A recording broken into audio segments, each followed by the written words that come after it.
Imagine you move from a place where you lived all your life. Imagine you move and you leave all your children and wife. Starting all over again, but no one you know is around. Well, they didn't have to imagine. They built it up from the ground. How does it sound? Not easy cause it isn't.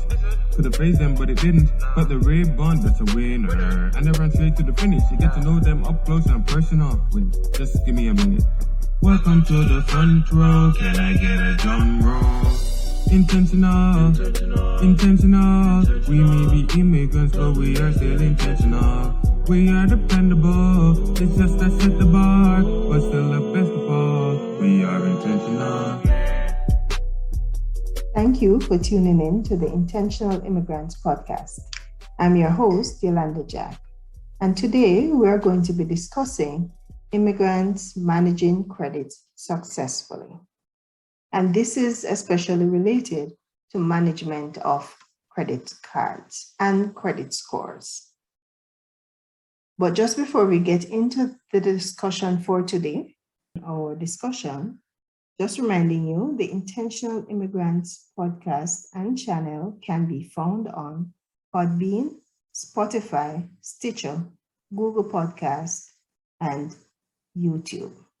We also have a website. The website is www.intentionalimmigrants.com.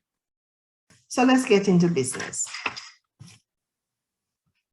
It's very easy to get into credit card debt. Extremely easy. It doesn't take much effort. In fact, it doesn't take any effort at all. Because you see, there are no minimum amount required to make a transaction. What do I mean by that? So for instance, if you are in the store and you are purchasing an item, say you go to the pharmacy and you're purchasing an item and the item costs $2. You can use your credit card to pay for that item. As such, it's very, very, very easy to fall into credit card debt because it's easy for you to make a transaction. It's also very easy for you to charge it on your card. So you hear of people saying, oh, I owe $10,000 in credit card debt, and you'd be wondering, what is it that they bought that they're in that they owe that amount? But it doesn't take much. It just takes consistently buying small things, especially things that are not needed, and just charging it to your card. So that's the first thing I want you to be aware of as new immigrants coming in. The second thing I want you to be aware of is ensure that you are living within your means. So don't try to, if you can't afford to buy something cash, and if you are putting it on your credit card, then you need to pay your credit card off in full. If you're not able to pay your credit card off in full, then that item will need to wait until you're able to acquire it without it being a headache to you. The third thing I want you to be aware of is to spend just what you are able to pay. So do not buy items that you know you will not be able to pay off. When you get your statement, you won't be able to pay it off. So pay your credit card off in full, spend what you're able to afford, and that means living within your means, of course. The fourth thing I want you to be aware of is not to take an advance on your credit card. So what do I mean by that?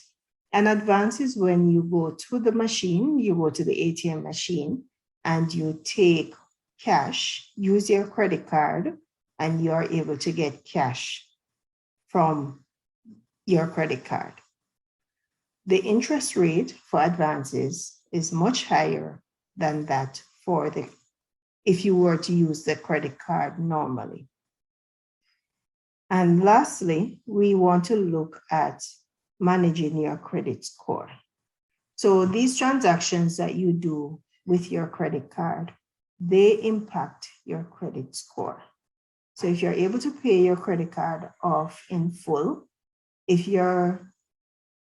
you pay it on time in full, then it will allow you to have a higher, or it will contribute towards you having a higher credit score. The credit score is a 3-digit number that goes between 300 to 900. This is important because it allows lenders, such as banks, to determine whether or not you can get a loan. Banks and other lending agencies, of course, it helps them to determine whether or not you can get a loan, what type of loan you are eligible for. It tells them how long the repayment period for that loan should be.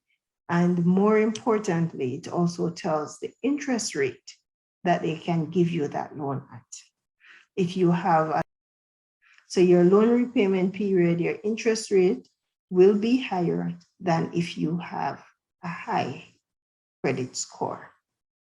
So those are some of the things I want you to think about as you come. Oh, okay. No, I'm not done yet. One last thing. You don't need a whole lot of credit cards. So I've heard of stories of people having 5, 6, 7, or even 8 credit cards. There's no need for that. Some persons have credit cards from stores. So say, for instance, you have a Walmart credit card. You may have a credit card from the brick. What happens is that all those credit cards and all the available credit limits that these cards afford you are calculated in your credit score. Let me explain a little bit more. So say you have a credit card for Walmart, that's for say $5,000. Say you have another credit card for the brick, that's another $5,000. So far we are at $10,000. And then you have 3 credit cards from financial institutions. Let's name 3 banks. So say you have a credit card from BNS, and that one is at say $3,000. So far we're at $13,000 at this point. And you have one from RBC for $10,000. That is 13 and 10, that's 23. And say you have one from TD Bank, that's $28,000 in total. TD Bank's card is at $5,000. So that's the credit limit. Credit limit means that's the maximum amount that you are able to spend. So you're at $28,000 right now with your credit limits. So say you're not using the cards from the brick and from Walmart, you don't owe anything on them, you just have the card. In the calculation, the full calculation for your credit score is going to bear into or take into consideration all those credit cards and their available limits, and it's going to impact your final credit score. Because even though you haven't used the cards in months, in years, possibly, when they're calculating, they are going to say, okay, this person has $28,000 that they can spend. So even though you're not spending anything and you're not using the cards, they are saying, if you get up tomorrow morning and you decide that you want to spend some money, they don't know if you have spent or have a recent transaction on the card. So as such, they're going to say you have $28,000 available to you. And that is going to impact your credit score. So manage your credit score wisely, manage your finances wisely, become financially literate. And that's the only way you will have financial freedom. All right, so that's my tidbits for today. Thank you to Xavier Anderson for providing music. As always, I'm your host, Yolanda Jack, reminding you, he who watches the wind will not sow. He who watches the clouds will not reap. Ecclesiastes 11 and verse 4. You were born for greatness. Step out into your greatness so that mankind can benefit from you being here. So long, until next time. Intentional. We may be immigrants, but we are still intentional. We are dependable, it's just that set the bar, but still the best of all, we are intentional.